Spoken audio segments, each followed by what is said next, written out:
I didn't value it when I was living in it.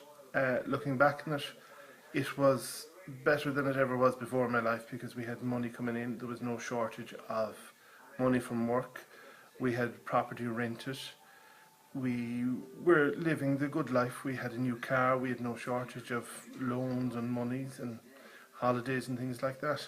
So yes, I rode the Celtic Tiger, and I didn't think we were going to have a rainy day. In this documentary, we were going to focus on the town of Kilmars and how the local business community is coping with the recession. Now it's a lot harder. I work for a company, Ginfit in Kilchamaugh. We're on protective notice, which means that 1 week in 3 I can be off. Thanks be to God, it's very little, but it's a worry. I have no rental income. I have bigger bills. I have more tax paid. I have higher VHI, higher costs that have to be paid, and I have less money at the end of the day to waste, or to every cent has to be accounted for. People went ahead of themselves with greed. Money was too readily available. Now we're paying for it. Celtic Tiger was a great time, and everybody thought that it was never going to end, but unfortunately it did. In the Celtic Tiger times, there would be sand lorries and cement lorries, and there'd be queues of them going all directions.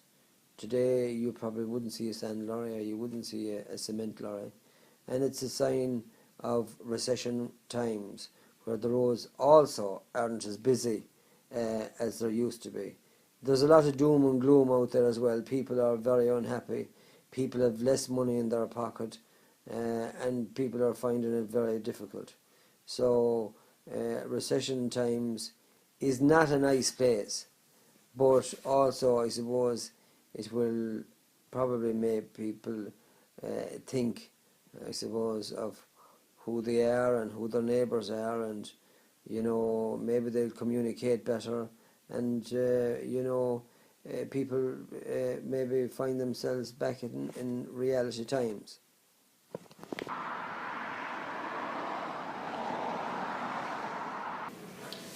The Macquarie Park Hotel is 103 bedrooms. We have our restaurant, Gigi's restaurant, which holds 120 people. Our bar, which we have a carvery Monday through to Sunday, 12 to 3, and then we also have bar food running all evening. We also have a gym and leisure facilities here, which would have about 500 members made up between families in the area, and then we have a lot of our corporate guests that would use the leisure facilities. We also have a function room that holds, I suppose, maybe 400 people for a wedding, and anything up to 600 theatre set up for a conference or for a dance. How has the recession affected the business? So far so good. It's not been there's been an awful change in business. It's affected our average room rate, I suppose, a slight bit. Also, we don't get as many weddings as we would have liked to have gotten in 2006. But overall, we're still getting a good share of the market, business in the market out there. How have you dealt with the downturn in the economy? Downturn again, we probably reduced our room rate slightly. We had to be a little more competitive with our prices, wedding rates, a lot more special offers for 2-night packages inclusive of dinner. We also brought in a new offer called Fantastic Friday, which would give a couple dinner, bed and breakfast for one night at €99. So again, in all different areas, like in the restaurant, we have reduced the price of our menu to facilitate that. All over, across the board, leisure centre and everything, we reduced prices.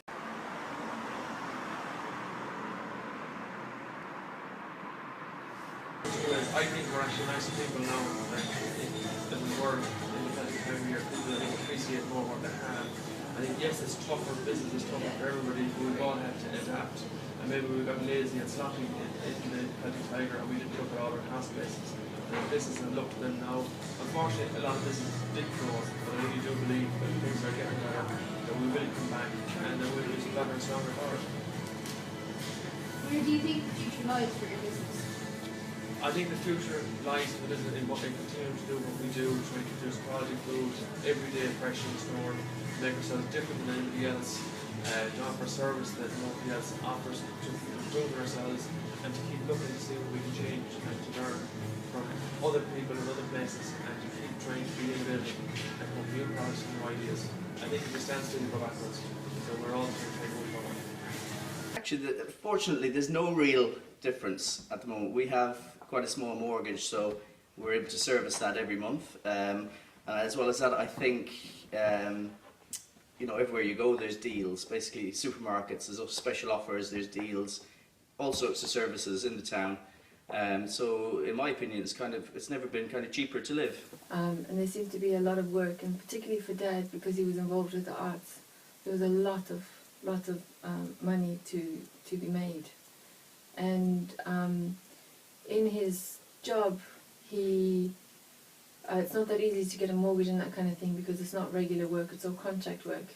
And yet we were still able to go into the bank and get a mortgage relatively easily.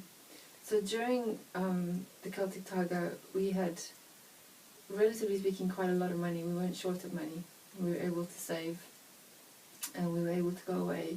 We were able to run 2 cars really easily, and we often had money for things, extra things like going out and clothes and that kind of thing.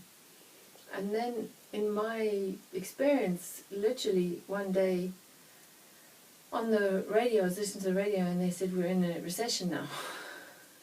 From one moment to the next, and it seemed like everybody kind of ran around like, whoa, we're in a recession. And initially I thought it was a bit strange, because it felt like people were holding on to their money then. So the initial problem was that they weren't spending downtown or in places because they were scared. They were trying to hold on to it. But I didn't actually think that this was going to affect us. It didn't feel like it was going to affect us for a long time. And then slowly but surely, in Dad's job, if he was jobs that he was getting paid 50 euros an hour for example, or 150 or 250, whatever, he was suddenly getting paid a lot less for. And the same work that had been there for many years was suddenly not there. And with me as an alternative practitioner, I had to reduce my costs, and I noticed that people were a little bit more reluctant to come because it was seen as an added extra. And then about 2 or 3 years ago, we looked into selling this house because we wanted to move to a different area in Clemaris. And we realized very quickly that our house was worth much less than our mortgage. So that means that we're stuck here. We don't have an option of selling. Even if we left, we'd come away with a lot of debt.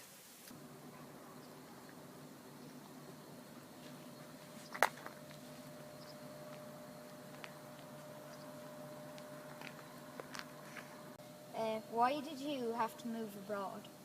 I didn't have to move abroad, but I got a job opportunity, and I decided it was better for me because of the way things are going here with jobs and work and everything. I just felt it was take any opportunity that comes along.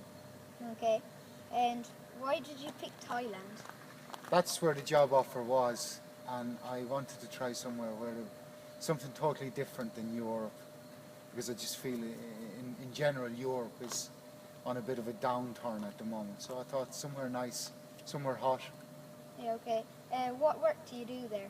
I do the construction and maintenance for an animal shelter. An animal shelter, okay. And was it easy to adapt to the weather conditions over there? It was a little bit tough at the beginning. It was very hot, but you gradually do get used to it, and it is quite enjoyable now. Yeah, okay. And are people over there, what are they like? The language barrier is a tough thing, but you do get used to it, and most people do speak a little bit of English. And then of course you have to try and learn a little bit of Thai as well, because you go there, you have to try and learn the language. Okay, and do you know any Thai at the moment? Just a little bit. Just a Okay, little you bit. want to say anything? Kap kun mak kap, kun Danny, kap. What does that say? Basically, thank you very much, Danny, my friend, thank you. Okay, that's it.